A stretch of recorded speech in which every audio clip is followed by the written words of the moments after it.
2 years ago today, really, I was in the same APS audience, except it was in Salt Lake City, and contemplating what I was going to do because I was going to do something and wanted to escape third-party controlled practice. And 1 year and 2 months ago, I opened a direct pay practice. And so we're going to tell you our story and how we did it. No one needs to take notes. We're going to provide a link at the end with documents and the entire presentation. And I need to stop and say thank you. There's a thank you later on, but I just wanted to say thank you to Association of American Physicians and Surgeons for inviting me to speak, because I think this is a really important topic and because they have helped me do this. So our journey, it starts with a decision to leave what I was doing, and then the steps required to plan and implement our practice, and then on to our results, which we'll share with you. So I like this picture. The whole theme is fish, as you can see. The fish in the fishbowl with all the hazards there. All of these you recognize, you've heard about them today, starting with the SGR payment squeeze, compromising contracts with insurance companies and government, multiple hazards. It's like walking across a landmine with Stark and whistleblowers, RAC, and HIPAA.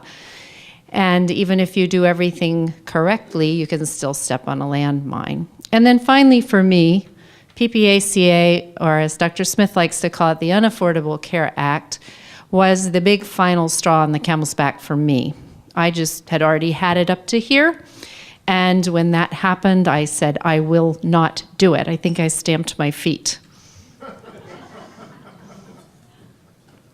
So we're going to start with where I was and where many people are, which is coping. How do you survive in all this? So the first two boxes up there, playing the game. I hated the stupid game, CPT coding, all the stupid rules, but you do it. And then the second is self-sacrifice, and we heard today why that's a bad idea, but I did a lot of that.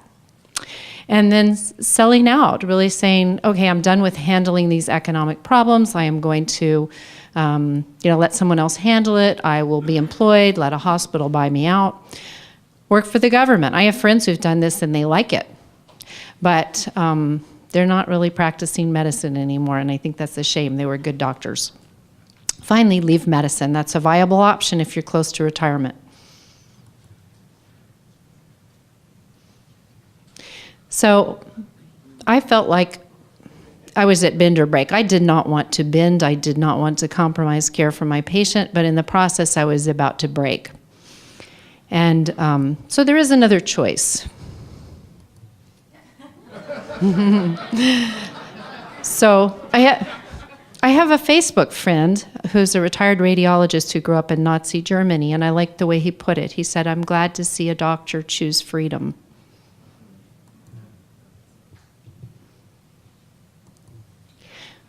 So we started with search for knowledge and then the philosophy of my practice.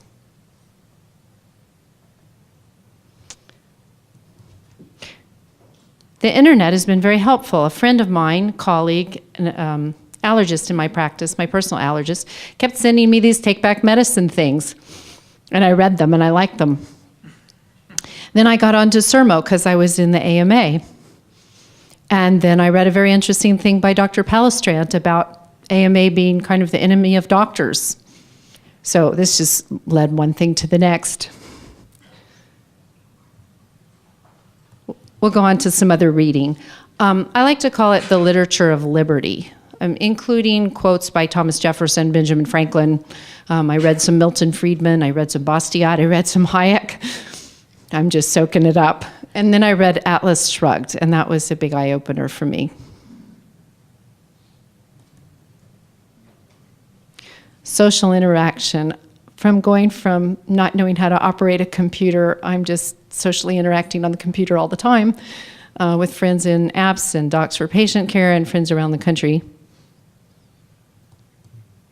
Oh, and I went with Docs for Patient Care to Congress twice. That was fun. But I figured out what Dr. Orient has been saying, that no one else can fix it for you. So I had to rescue myself with the help of my husband. So questions we needed to answer. Can I stay in my partnership? And this was really difficult for me. I struggled for about 3 months because I really liked my partners. I'd been there a long time. I was comfortable. Came to the obvious conclusion that what I had in mind was not going to work by staying there. Will I have enough business? So this is the important part that Jack helped me with. He's been an entrepreneur for many years, and I'm like, why do you want to be an entrepreneur? But now I get it. And he said, you need to have a business model. You need to do your homework. So we did. Will I make enough money? So we did a formal business plan. I'm like, I know what my expenses are. He's like, no, you don't. So we plotted it out in our bedroom, on papers all over.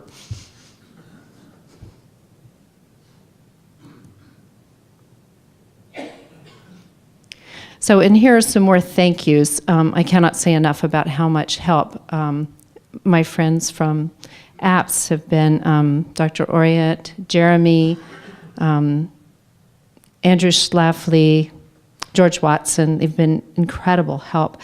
And then I called Dr. Melissa Clements, who's a dermatologist who had done this, and she said, yes, it can be done. And then I called Dr. Mike Harris, a urologist in Michigan, who said, yes, it can be done. And he gave me a very valuable piece of advice that I'll pass on. He said, do not rely on patient loyalty. That's not why they will come to you. I thought that was really important advice. It's not about loyalty. It's about bringing value to them. They will come to you if they get what they need, that they cannot find elsewhere. And then we have a couple more people. We have our accountant, Jim Huff, our lawyer, Mike Bodkin. But then there's two names up there, Senator Ken Messerly, former Oregon Senator, and Mr. Gary Weeks, who helped us interact with the legislature. I did a really radical thing. I just ditched everything. I ditched CPT. So my patients with insurance were given forms to submit to their insurance companies, and their insurance companies weren't very nice to them. So we advocated at the state level and made a pest of ourselves, and things are happening. They're getting reimbursed, not uniformly, but those gentlemen helped us.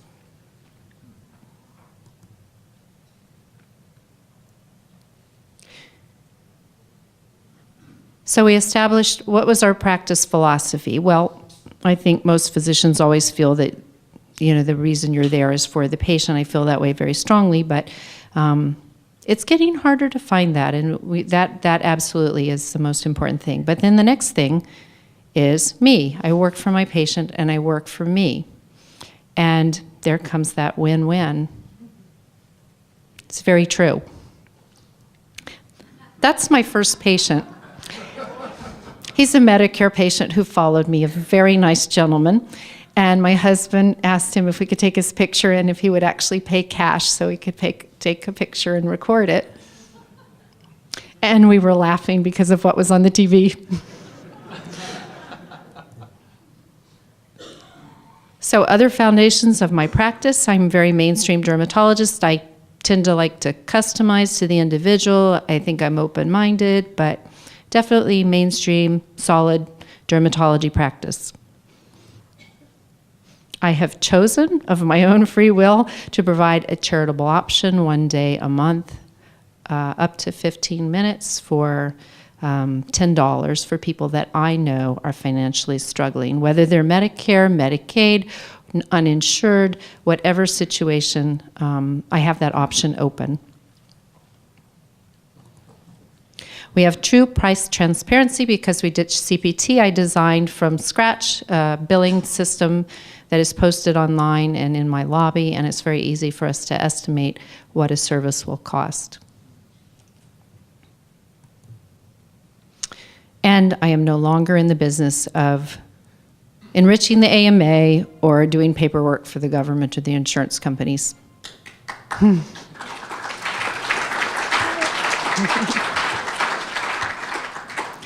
So under implementation, it said, take a deep breath. There are a number of stages here that we'll go through with it. If you're determined to do this, this can be done.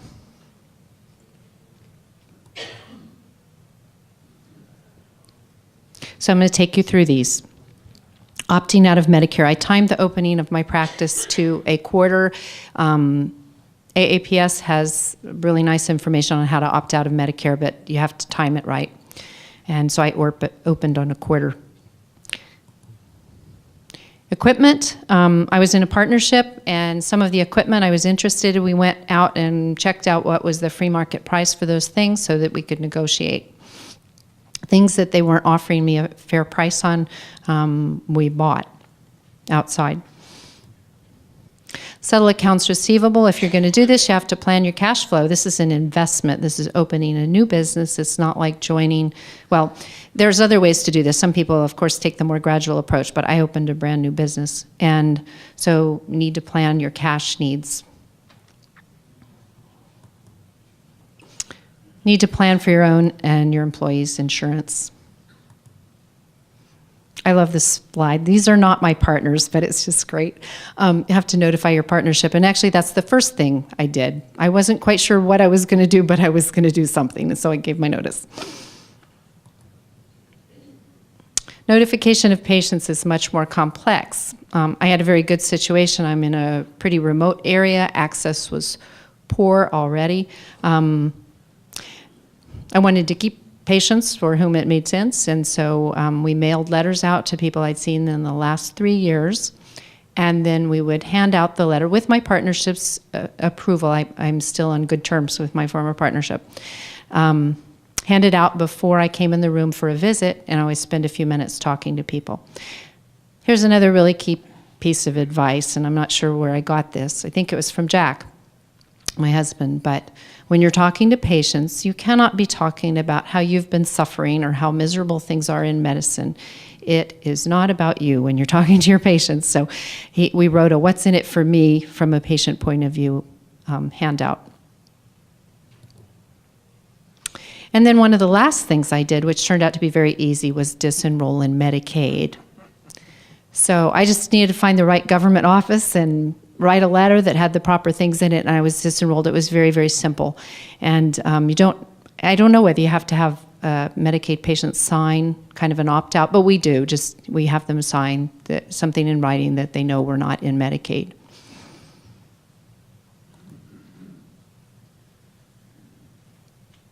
So next is the physical plant. And so while I'm working like crazy and Jack's working like crazy to run his own business, he's doing all this part of it for the most part. Decide whether you're going to rent, whether you're going to buy space. We have a building, so it made perfect sense. It didn't look very pretty on the part I was going to use, and so I couldn't really see it yet. But as it started to come together, it's really lovely. So we renovated our building. It has an architect there. We actually started with a general contractor who is very much of our point of view philosophically, and he got it. We did time plus materials because it's hard for him to estimate, so we ended up knowing exactly what we were paying for, and we have an office that I'm very, very happy with. License and permits, Jack handled that, made sure they were done on time. I didn't have a clue about that. Made sure that we had the money to pay them when it was due. Purchasing equipment, again, Jack did most of this. I advise you to find someone like Jack. He bought a lot of things off eBay. His business in high-tech, he uses a lot of high-tech computer equipment, and so he knows how to buy things on eBay, and he bought me an operating room light, 2 surgical tables, the total of which would have been at least $36,000, and I think we spent about $5 or $6 for that, including shipping for those items. Signs. This is another thing. His major, and he majored in business. He had an interest in marketing. People can throw all sorts of money out for marketing, but he thought that signs were very important, and they are. I was very afraid to put up this A-frame sign because I'd been overwhelmed with too many patients for years. We were just hesitant to even put it out there. But now we want new business. And so there it is, accepting new patients and our phone number. And right back behind that on the building is a very professional looking sign that's carved, sandblasted redwood with gold leaf. It's just beautiful. It's a very classy entrance to our building.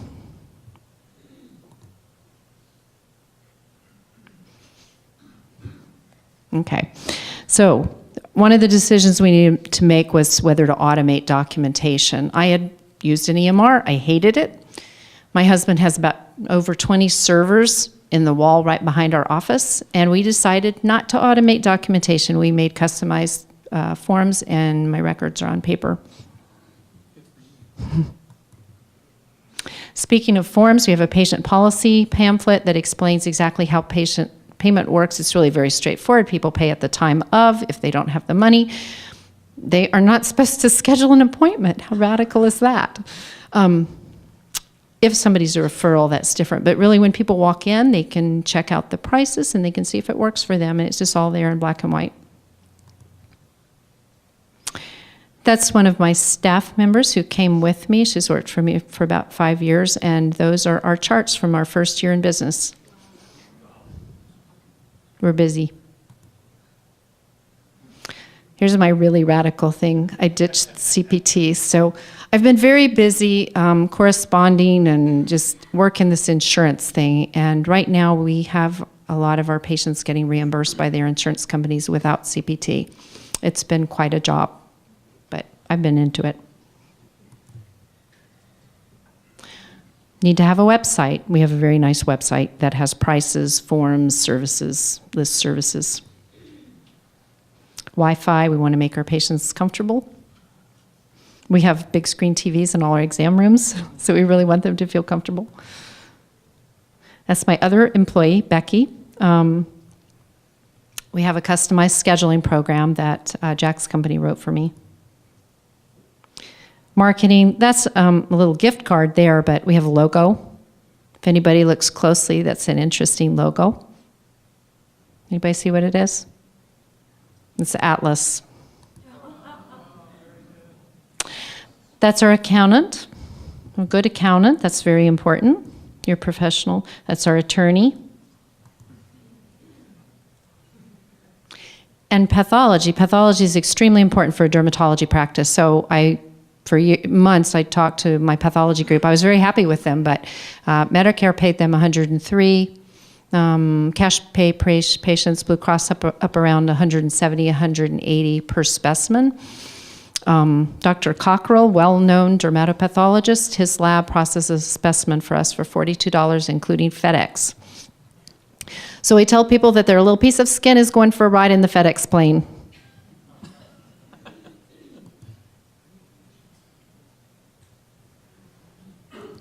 Have to think about your staffing very carefully. This is one of the areas where you really need to go lean. I want to mention there was an article I read by Smiley Thacker. I think he's an APS member. He wrote making a titanic decision about dropping out of Medicare. And he talked about going lean, that you really need to plan your staffing. So instead of average 4 to 5 full-time equivalents per doctor, I have 2. And if I was doing internal medicine, I would have 1. And I pay them nicely. So they need to be retrained for somewhat of a different job. They really need to think of it as a small business instead of, oh, that's not my job, the maintenance people will do it. No, we do everything. And think about your insurance, your disability, your building insurance, your professional liability. So there's a lot of things on this list. Results. We're happy to say that we're profitable from day one. And I wanted to say that income is not limited by someone else. It's what you create. If you build it, you need to build a practice that gives value for your patients and brings value to you. Practice is more medically interesting. I don't know if I will write this up, but I have diagnosed at least twice as many melanomas this year as an average year. So people who think that a cash practice is just, I have added some cosmetic services. I'm happy to do that. It gives me variety. But my theory on that, I can't prove it, is that it is a better use of a scarce resource, because in our area, dermatology is a scarce resource. So we are exceeding our 3-year projection, so that makes me feel more comfortable about where we are. Happiness, I think I'm a happier person. My husband can confirm.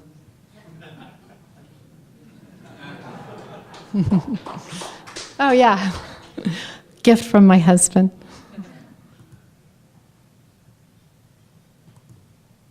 I haven't done those, where are we? He's still lingering there. There we are.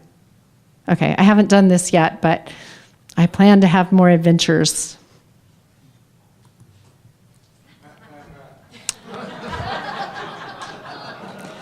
Freedom from most of the stupidity. I still do some coding for labs, and there's the occasional person I will charge for coding if their insurance company is balking, but time for activism, time to be here and encourage other people.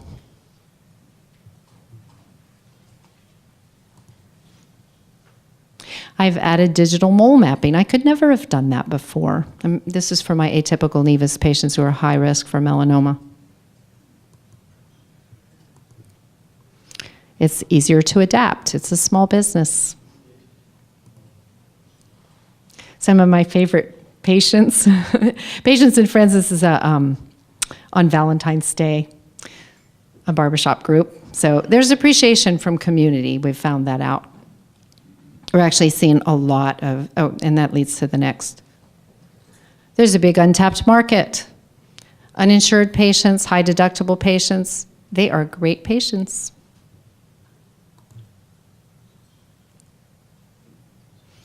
We're getting close here. Lessons learned. So the first thing is getting your mind right. And I just want to say something I learned after many years. Embrace capitalism. This is capitalism. This is being an entrepreneur, and embrace it. The run lean, you're living in reality. You're really living in reality. You have to look at your costs. If you want to have a check, you need to look where every penny goes. This is someone leaving. She's a fake. She's one of Jack's employees. But the idea is, I wasn't supposed to tell, but if it doesn't suit someone, we don't hold them. And in fact, we free them. We say, you should do, if this doesn't work for you, you should do what's best for you. And then some of them come back. And they find that the grass is not always greener. We were a little concerned about whether we should take checks. Well, we have a merchant system that handles the checks like debit cards. I have 0 receivables. I don't have anybody who hasn't paid me. So again, these are lessons learned, some of the things that we've learned. Word of mouth marketing has been very important, especially at the beginning. I spent more time with people. I say, well, your visit's over. I'm billing based on time. Your visit's over. We'll chat a little. And just, kind of talk to them. And then people go out and they send their friends. I give them my email address. I think location is really important. That's traditional business advice. We're on a thoroughfare. We're easily seen. I think that helps a lot. Prior reputation. It's a strength and it's a weakness. I'm a perfectionist and not a high-volume dermatologist. I spend a lot of time with me. That has helped because people know that I've treated them well. I'm not just throwing words around about how people are treated. Patients get it faster than other doctors. Other doctors think you're nuts. This lady's a loyal supporter, but they get it. And even if they don't agree with you about hardly anything else, politically, philosophically, if it works for them, they get it. It's not political. They really, again, if it makes sense to them, it does. So again, another thing we've learned, there's a huge untapped market out there for service, for access, for quality, for personalization, customization. And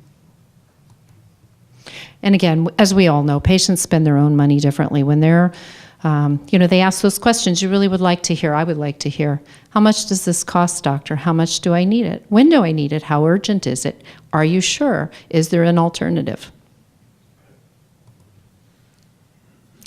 When you provide charity of your own free will and people perceive it as coming from a person, which it is, they perceive it differently, and you don't get that entitled attitude that we all dislike. Again, new untapped markets. In dermatology, there's a lot of things that are non-covered, and that particularly pertains to Medicare for me. There's a lot of things that my Medicare patients want that are no longer available within Medicare and that I can offer.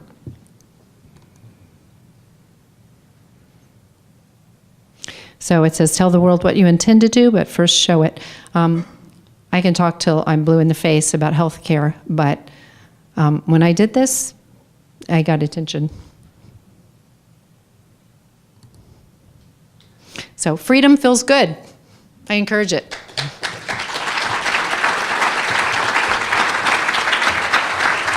Hi, I'm Jack Brown. I just learned that I'm a medical entrepreneur. So thanks for allowing me to talk to you for a few minutes. I'm going to talk to you a little bit more about the business perspective of what we did. And this is our building right here that we renovated with that sign. And a little bit about my background. 15 years ago, I was working for the Red Cross and started a basement business. We've grown from an idea to a pretty good sized business. And I've learned a lot and probably made every mistake that there is out there. And hopefully, my experience will help you a little bit. So the first question is really, what is an entrepreneur? And everybody out there has probably had experience in one point or another in their lives of being an entrepreneur. But it's really hard to put your finger on it. So instead of quoting Kant, I'm going to quote this gentleman right here, Mr. Machiavelli, who's actually somebody who is worth some study. And his definition of an entrepreneur is, I love it.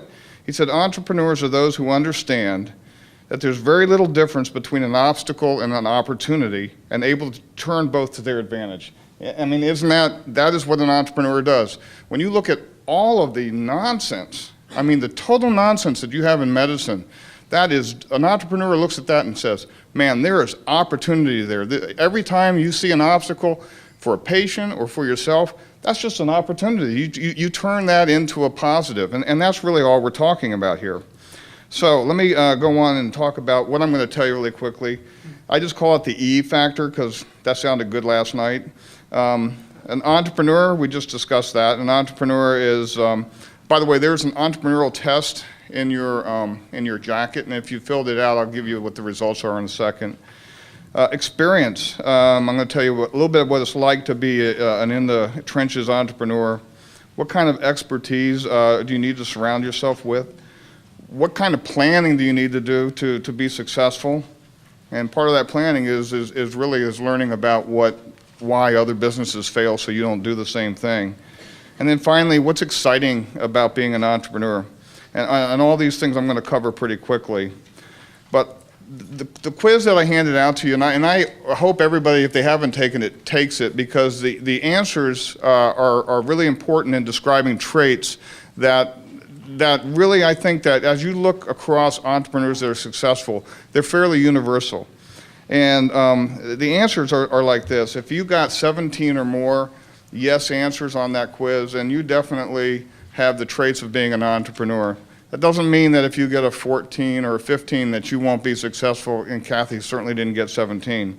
But these traits are important. What's important also is what's not on these traits. You'll notice that risk-taking isn't on there. And what they found out is really successful entrepreneurs don't just go out and take risks just for the heck of it.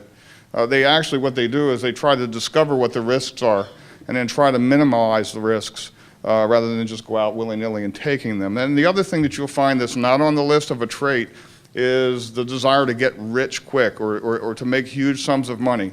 Now, as an entrepreneur, you can do that, and there's not going to be one out there that doesn't tell you money's not important, but it's really not the motivating factor that drives people, I think, to build successful businesses. So what's it like to be an entrepreneur?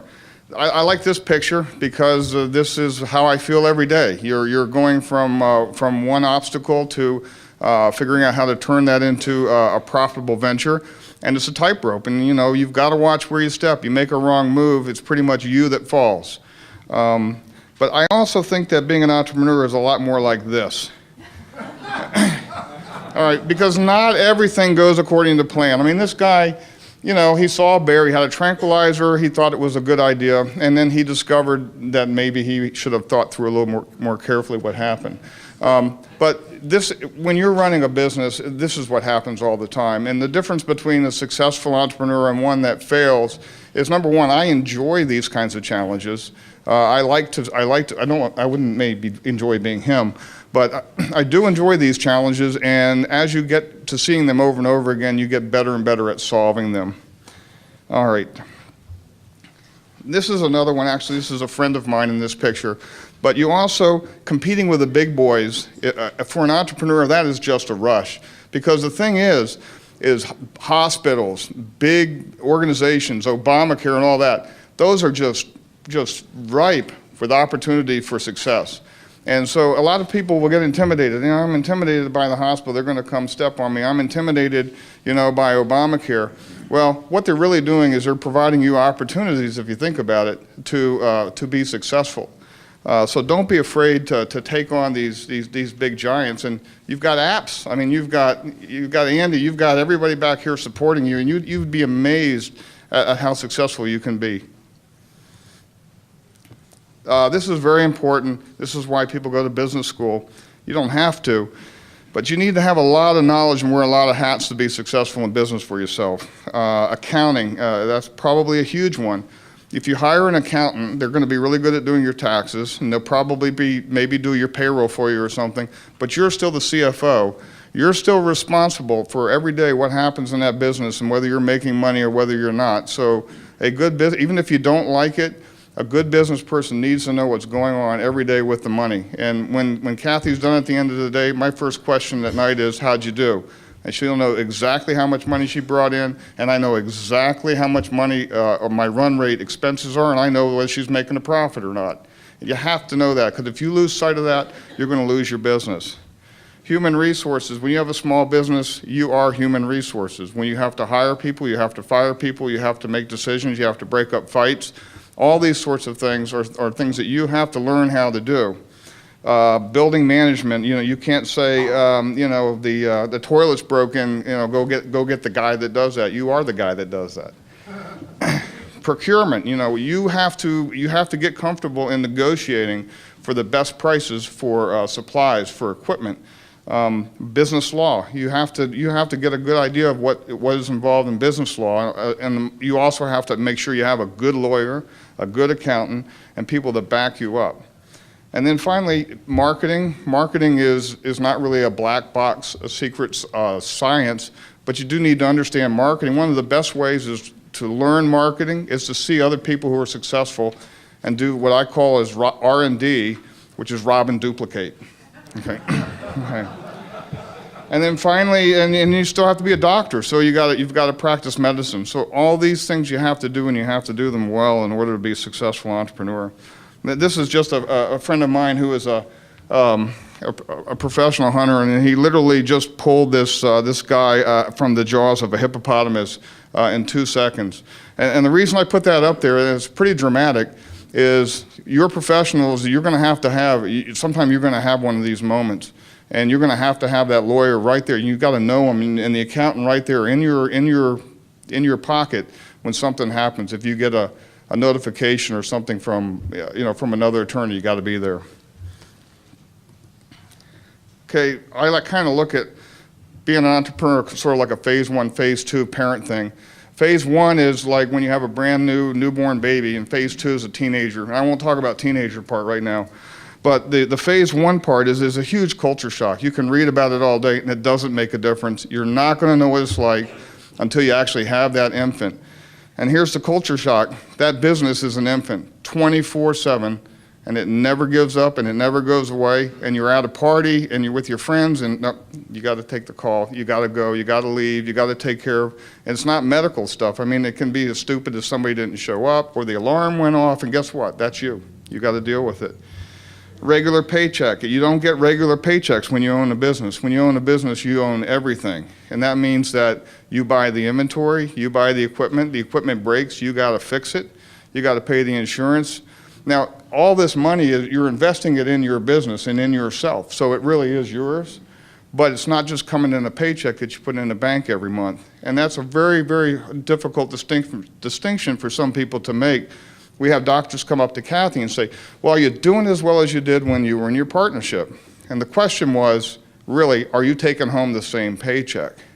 You can't, that's a very simple question, and the answer is, I'm doing a lot better, but I may not be taking that paycheck home. I may be buying inventory for the next 6 months. I may be investing in equipment in new business. So it's a different way of thinking about money. You're in charge of calling all the shots. If it's great, you succeed. If it's not, it's your fault.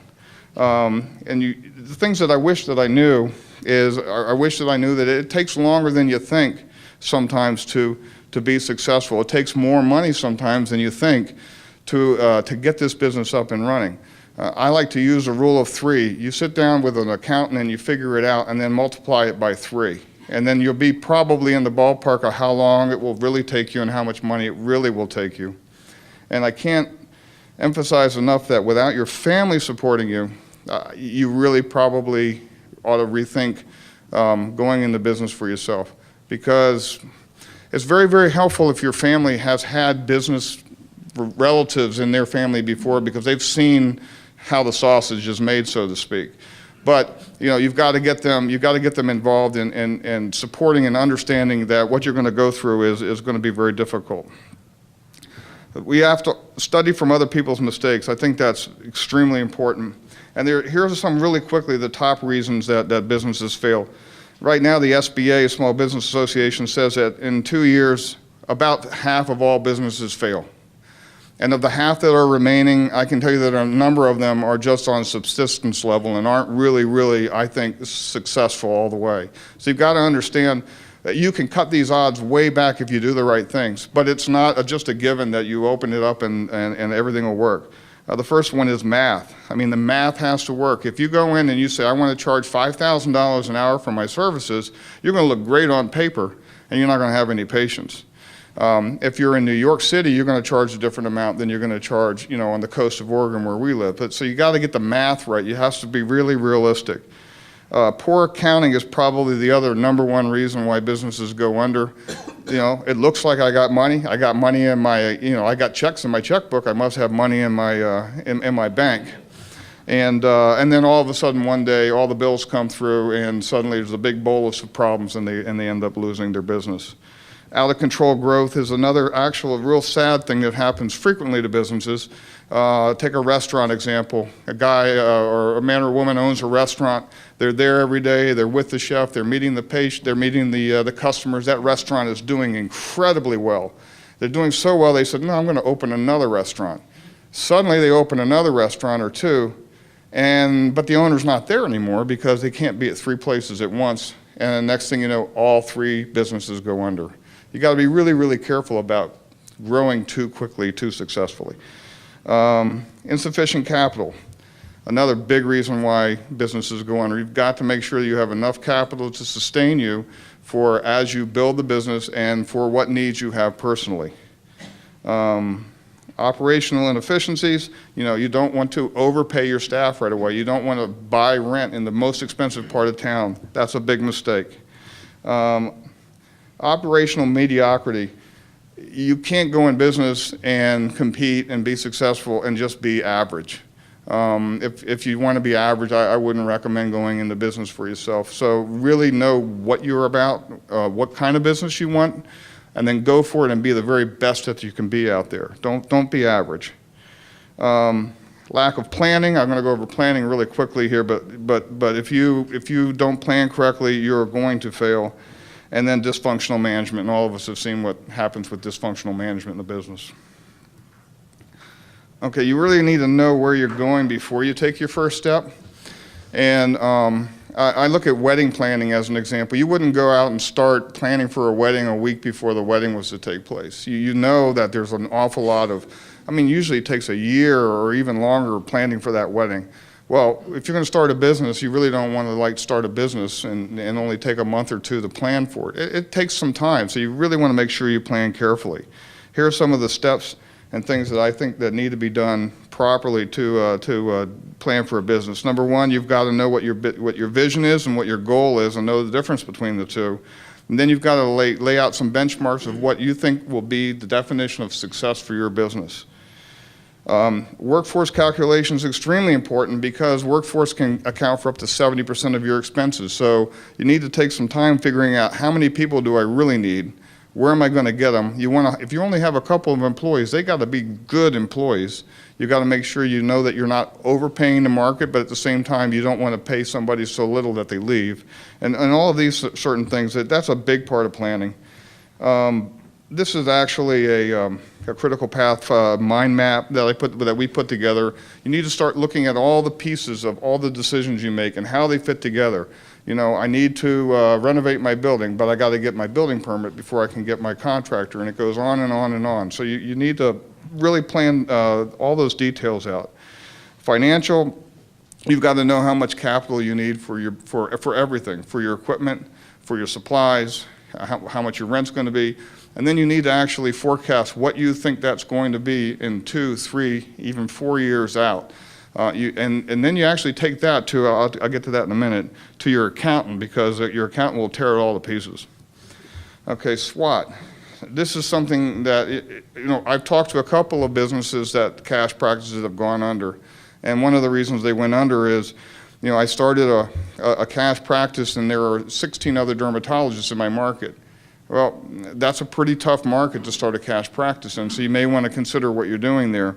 But this is strengths, weaknesses, opportunities, and threats. So I'll just go over a couple of them. Strengths in the cash market, in a direct pay market, is you have good access. You can get done pretty much whatever you want to get done. And there are a lot of other strengths to that. A weakness could be the CPT and the insurance companies reimbursing your patients. So you need to define all these things for your business before you ever get started. Marketing is a really good way of wasting a whole lot of money if you're not careful. So I think that the best marketing, my advice is the best marketing is talk to your patients and be a really good person, a personable doctor to your patients. That word of mouth marketing beats everything else that you can possibly do. And finally, like I said before, a formal business plan. I think you should do it.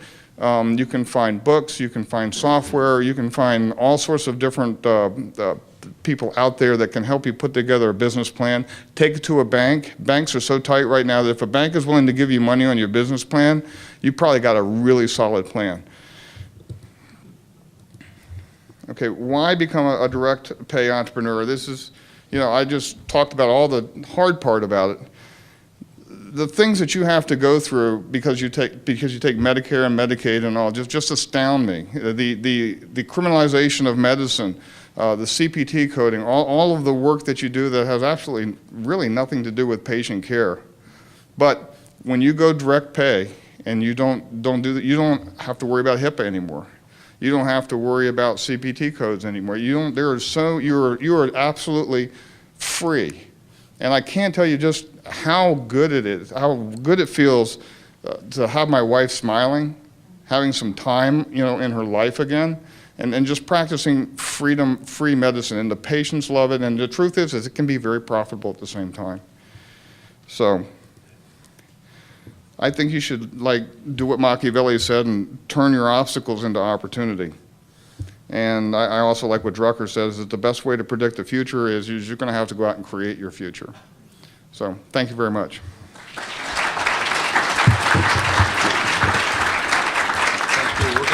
I'm not really sure I want to give this talk now because you've heard how it's supposed to be done. And I'm going to go through our story, and I'm sure there are holes where we didn't do it the way it was a great talk. I started my anesthesia practice in 1990 in Oklahoma City after doing anesthesia residency, a pediatric and a cardiac fellowship. And when Medicare stopped basically paying us to do cardiac anesthesia, I contemporaneously discovered Lois Copeland and this organization and just stopped filing claims. I continued to take care of Medicare patients, but I just stopped filing claims. And I got this wonderful letter that said, "You're fired." I just got decommissioned from Medicare, and I've never filed a claim with Medicare since. And I came to this organization and gave this talk and was a little bit proud of myself, and then later found out there were people in this organization that had been in practice many decades before I had that never took a dime from Medicare. So it's a great tradition. It's a great organization, and everything you're about to hear is our facility and the principles upon which it's based to come from APS, and we owe this organization everything, really. Hospital where I worked in Oklahoma City took a hard move away from quality in the early 90s, running off the really good surgeons we worked with, and they tended to attract then the dregs. And they treated patients poorly. They were bullying the anesthesiologist, myself and my cohort and co-founder, Dr. Stephen Lantier. They bullied us in particular because we never would sign anything. We wouldn't sign contracts for anything. So we were being bullied, and it was not a good situation. We decided that we could complain about it the rest of our careers, or we could do something about it. So we bought an old, burnout, corporately mismanaged surgery center on a hunting trip. And that was in 1997. And we did a couple of things differently. We decided we'd never take a dime of government money in the facility. And we also decided that we would engage in, at the time, what we called price honesty, that if this is what we charge, then we mean it. We've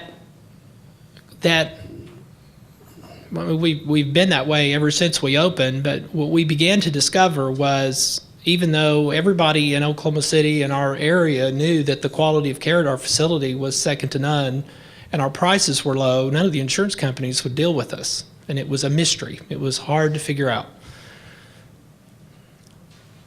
I began to become aware after seeing some patient bills that there were shenanigans. There's this cartel, there's this arrangement, there's these agreements between the big hospitals and the insurance companies. And there's a very nasty arrangement called PPO repricing, where the insurance companies are actually incentivized to seek out the highest bills because they actually make money on the spread when they reprice it.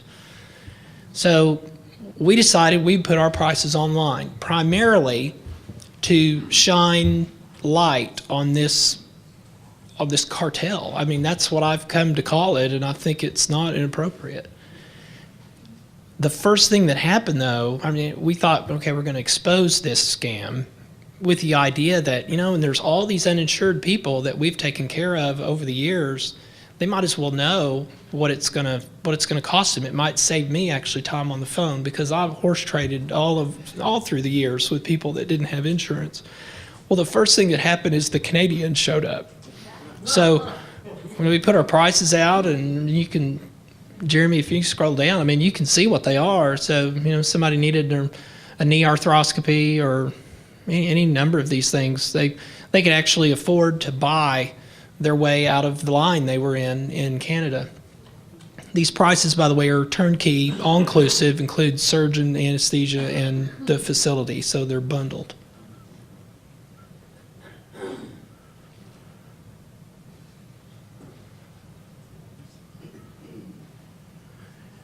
The second thing, the thing we recently decided to do was go directly to giant companies that were self-insured. Big companies that decided they would offer insurance benefits or health benefits to their employees. And this money actually comes out of the employee's paycheck and how self-funding works. Because I thought if a large corporation is paying $23,875, which is a real number, for a tonsillectomy, and they could pay, I can't see my price up there, it's around $3,000 at our place, by a better ear, nose, and throat surgeon who is not a hospital employee, then they probably would want to come to our place and do that. This is taken off. My idea was right. It's exactly what's happened. And I had no plans to talk about this, but I think I have to. I was invited to speak to the Society of Professional Benefit Administrators, and there were about 600 of them yesterday in Vegas. That's why I'm just now here. And they treated me like I was a rock star. I mean, they'd never heard anybody talk about free markets in medicine and transparent and bundled pricing, and they said, "Where are the rest of you?" And I said, "They're AAPS. I mean, they're everywhere." And I mean, a lot of these companies, these benefit administrators, they're from Texas, and I mean, I think Texas is a huge membership. I talked about Jules, and I think that for the people that have not taken the risk that you have and have taken the entrepreneurial track really like we have, I think that those that have drunk that Kool-Aid and gone to the dark side, the people that are now hospital employees, that I think they're in for a tough time. I mean, that's the good news, is that these people I was talking to yesterday pay 70% of the claims that are not government pay. I mean, this is huge. And they are actively seeking out people that have transparent pricing, cash practices, and that's the good news I bring you from Las Vegas from yesterday. Our goal at the surgery center is to not deal with third-party payment at all, and we're well on the way. We've had to do it as a transition because I have 40 surgeons that are partners, and they bring their patients to the facility primarily. About 16% of our work now actually comes to the surgery center through our internet portal, and then I assign it to the surgeon that I think is most appropriately suited to that case. But our goal is ultimately for the 100% of our business to come through that portal. The surgeons will still obviously have active practices, but they're more than happy for all that business from, the usual suspect insurance companies to be displaced by this.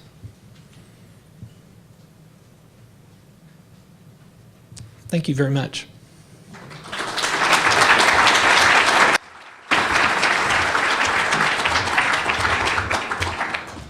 Thank you, Dr. Smith. We are going to have, while the panelists are coming up here, we're going to have plenty of time for questions.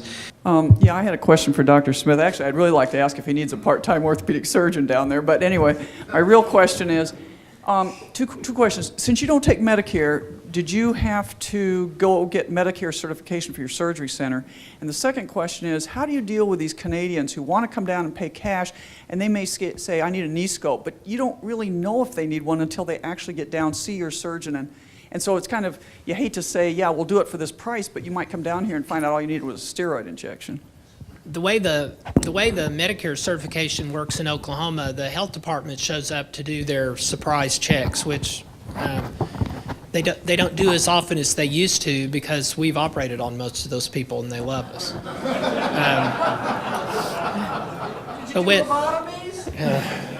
They actually like us. They've actually been very nice lately.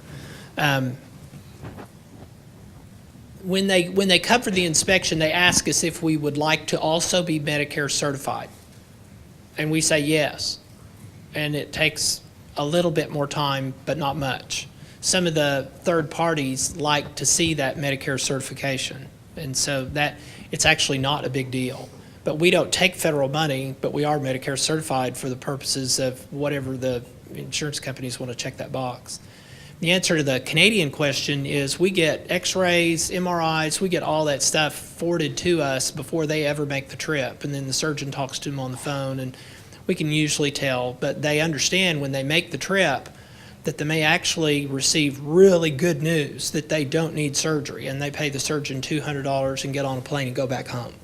I mean, if I found out I didn't need surgery, I would think that was really good news, even if I made a trip like that. But oftentimes they've seen a primary care or somebody in their area that has made that diagnosis. They've even sometimes seen orthopedists, but then they have to wait 2 years to get in. So oftentimes we have a working diagnosis that's pretty reliable before they make the trip. want to thank you all for your comments. The presentations were excellent. I wanted to ask Dr. Brown if you could comment on two things: the time-based billing as opposed to CPT code, because we had trouble trying to find that. So that would be great if you could comment further on that. And I just wanted to thank you for the links. I haven't been able to get them to work yet. The links, I'll have Jack address that. But the CPT coding issue, I just decided that I was going to post prices that made sense, and I have 3 tiers. You can actually see that on my website. I have a cosmetic laser that's priced separately by service, but I just designed something that made sense. It's posted in really 5-minute increments, but for certain things I set a floor on it. I set a floor if I open up a tray for doing a clean technique biopsy, the floor is $75, and the floor for something requiring sutures is $90. And so it's very open, but I'm in the 8th version of my billing form that explains it. And again, I've interacted through the legislature, through our lobbyists. We aren't lobbying for money, but just interacting with the insurance companies to try to come up with something that they could accept. And so for ODS and Regions Blue Cross, which are 2 biggest insurers that were giving us trouble, we came up with something for ODS. It is narrative of services, and for Blue Cross, it's supposedly chart notes, but I call it summary of chart notes. It's right there on my bill. It just says what I did. Does that answer for you? Question for Dr. Brown. So I have a cash pay practice as well, and it seems to me that part of the key is just you have enough demand for a service that's not provided by the rest of the community. And so I'm kind of interested to know, like, how many dermatologists are in your area, and even the ones that you used to be partners with, why aren't they now deciding, we're the only 3 people in town or something? Why can't we just all do this? Because then people are essentially, they have no other option.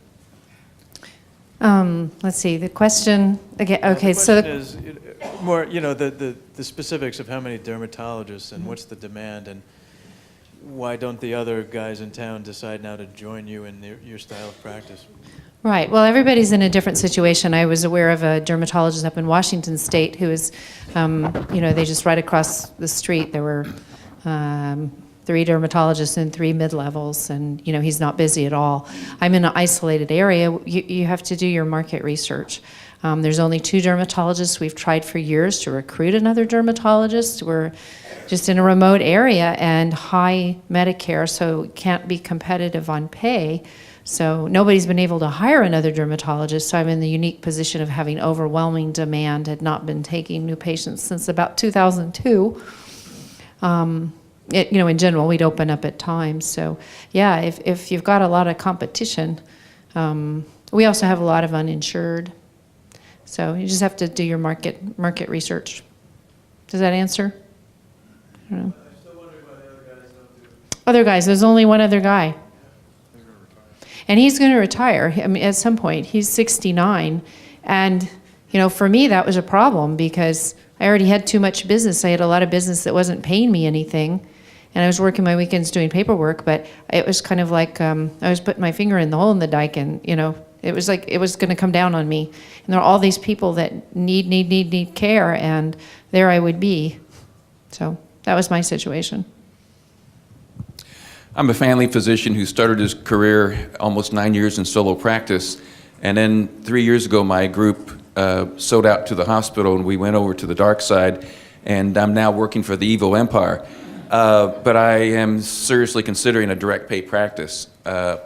My question is, if Obamacare is not repealed, how is that going to affect direct pay practices? Will it affect direct pay practices negatively? Jack could answer this question also, but that I think the SWOT, the opportunities and threats, it's a threat. I don't think there's a safe option out there. So, again, I think it's an opportunity. It's an opportunity. If what I'm doing gets outlawed, I think you can pretty much guarantee that I'll fight that. and I think I'll have help. I think it's an opportunity because there will be more and more patients chasing fewer and fewer physicians. And one of the really big benefits of a direct pay practice is access. And so access is a solution to not having enough physicians. Obamacare is going to create that condition, so there's your opportunity to actually, I think Obamacare from some perspectives will be helpful to a direct pay. My question is, what's a reasonable expectation for a cash practice to become profitable? Well, we plan to be profitable immediately, and we were. You have to start off lean, but it's just math, really. If you don't have the business coming in the door, that's a real problem. So that's marketing. Keith, by the way, yesterday, your presentation was great at SPBA. I wanted you to say again what you said at SPBA for this group as to why you don't take government money such as Medicare. There are several reasons. There are philosophical reasons. I had a hard time as a physician taking money from my neighbor for care that I rendered to some very wealthy Medicare beneficiary across town that they didn't even know. I had a hard time with that. I don't fault anyone for taking Medicare money, but I had a hard time with it. So I have philosophical problems with that. Second reason is, in our model, our surgery center is set up like a law firm. No one has any equity. They just participate in cash distributions because we're completely physician-owned. So nobody owns anything. They just participate in cash distributions. And it's like a law firm that looks back. So we look back at what their production was, and the next subsequent time cycle is based on whatever their production was looking back. You can't do that if you take federal money. That's the long and short of it. I didn't want to take it. I didn't want to mess with any of the hassles. We don't have electronic medical records in our facility. We're the only surgery center, I think, anywhere in the whole part of the country that doesn't use EMR. But we don't have to because they're going to tell us they're going to cut our Medicare payments. Well, okay.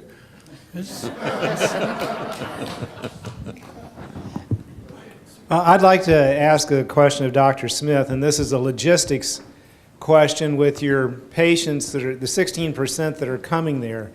How do you screen them so that when the surgeon sees them and the anesthesiologist sees them, you know that they're safe for a general anesthetic? Say they have an EKG that suggests an old infarct. Do you get that taken care of back in Canada with cardiology clearance or echocardiograms, or how do you make it so they don't get turned down once they arrive at your facility? We basically do a phone consultation where we look at their history, and I mean, if something like that in the history over the phone sticks out, then we just basically visit with them about what the risks of unnecessary travel are, and it's just basically how comfortable they are. We have a really good relationship with a physician-owned orthopedic hospital and a physician-owned cardiac hospital in Oklahoma City, and I can have a cardiologist come to our center on no notice to give us a bedside consult if we felt like that was needed. It honestly hasn't come up because our screening over the phone has been effective enough. My question's for Dr. Smith. At your surgery center, do you have an attached or adjacent urgent care? No. With that regard? No, but we're building one.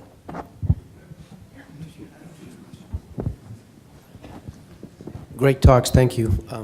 Questions to Dr. Brown. You mentioned in your marketing strategies that some of the patients that have high deductibles would be a good candidate. How do you weed them out? Is there a magical way of going and finding those policies? There's no weeding out of anybody. Everybody's welcome. It just works better for them. I think people with high deductibles are used to being treated poorly. They're not told what the price is, and they tend to not come in, and they're very happy to get a fair price and be treated honestly. So word gets out. So just the word of mouth sort of a marketing, is it? They come in off the street, they check out the price, they go on the website. So same thing, they check us out ahead of time and find out if it works for them. My staff has spent a lot of time on the phone explaining to people how it works. Yeah, Dr. Smith, how do you deal with complications, or do they just not occur? I mean, do you admit people locally, or is it in the bundled cost? How does that all work for the patient? Yeah. The complications are not part of the price. We've put our infection rate online, and it is a fraction, a very, very tiny fraction of what the national average is. Like I said, if we did, and we've had 2 unanticipated hospital admissions in 8 years, so that's lower than the national average. One was a child that was kind of a sleeper who was sicker than we thought, that we just thought needed to stay the night because we'd taken their tonsils out, and they were sicker than we thought, and they were kind of hiding it from us. So we just watched them overnight, and that was one of them. But I got this question yesterday in Vegas. You know, do we provide guarantees, or the treatment of complications bundled in the price? And the answer is no. And the reason is, I could, but I would have to pad it with more margin, and then the price is not as real, it's not as rational, it's not as transparent. And here's the other way to look at it. Had they had their surgery at the hospital and had a complication, they would have the hospital bill and the complication bill. So they're still better off. I mean, they're still better off coming to our place. They're still going to have the complication on their head. So they might as well save money on the front end. And do you only do ASA 1 and 2, or do you have an up schedule for ASA 4s? Or? We'll do some ASA 4s, not many. We do a lot of ASA 3s, a lot of people that are diabetic, hypertensive, obese with shoulder problems, and those are very tough cases.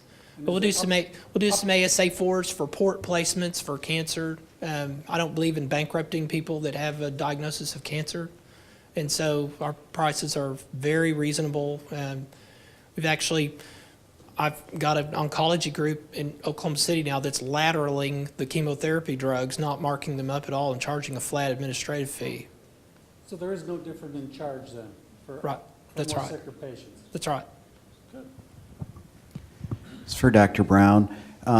As far as the patients that are referred to you from primary care, has that changed since you went from your partnership into solo practice? And did you look at that prior to starting your solo practice?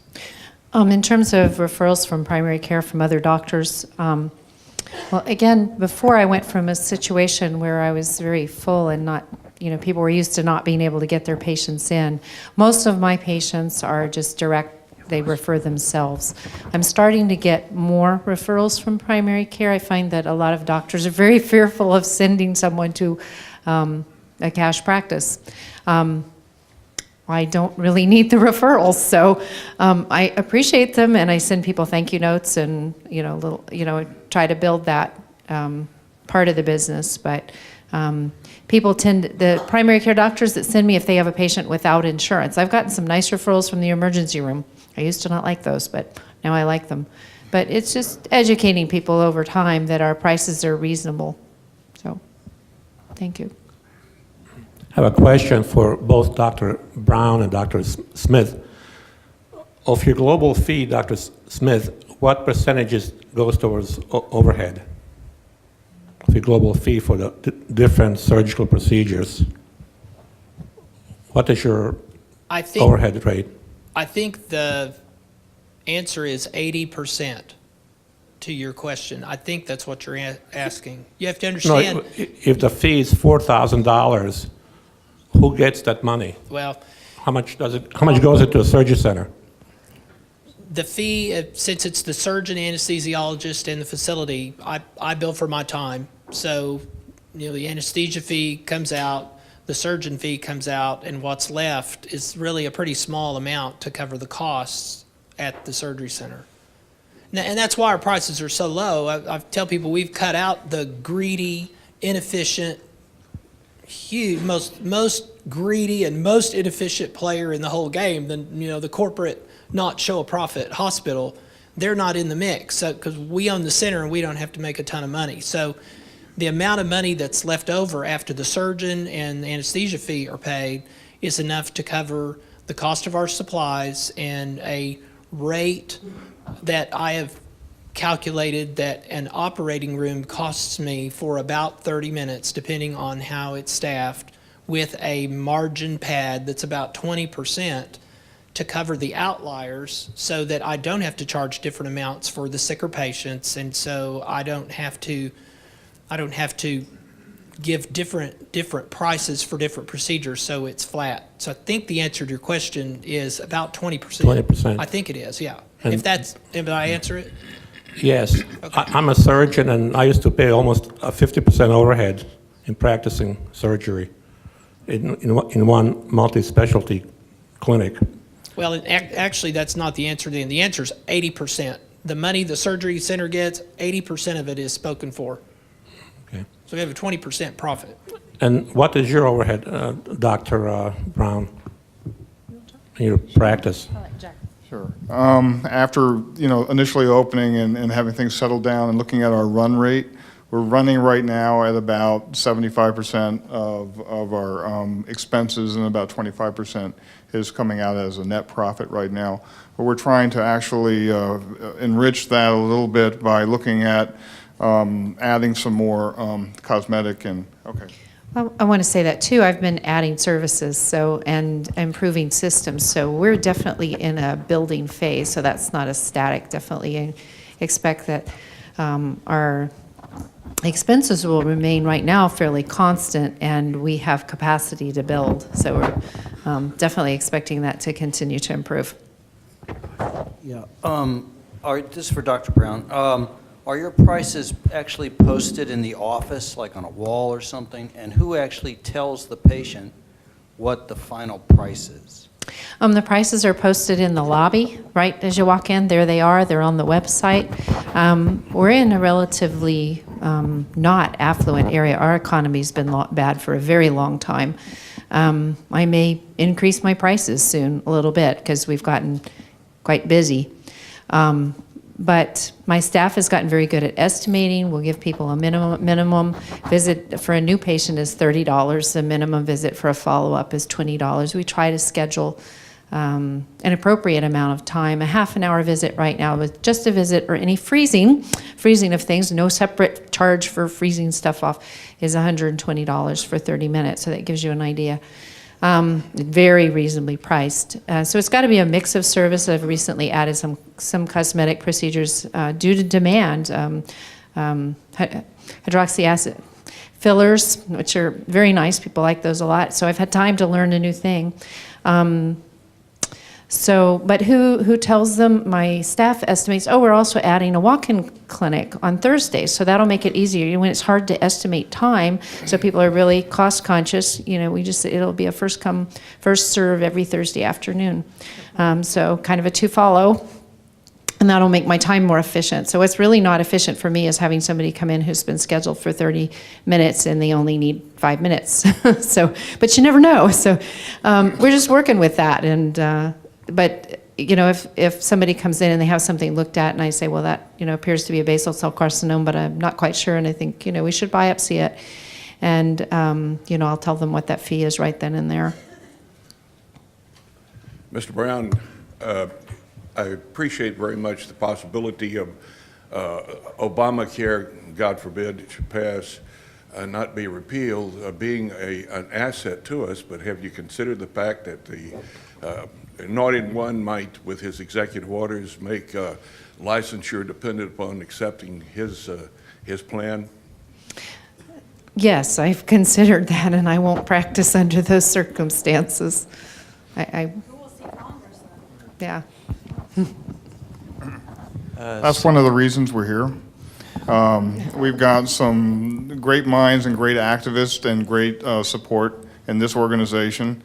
And this is a threat that it's obviously, it's out there, it's real. When it occurs, we'll take appropriate action.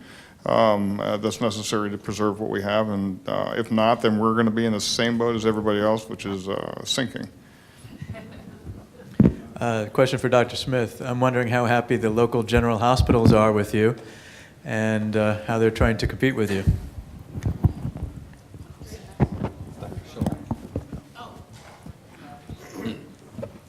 They hate us.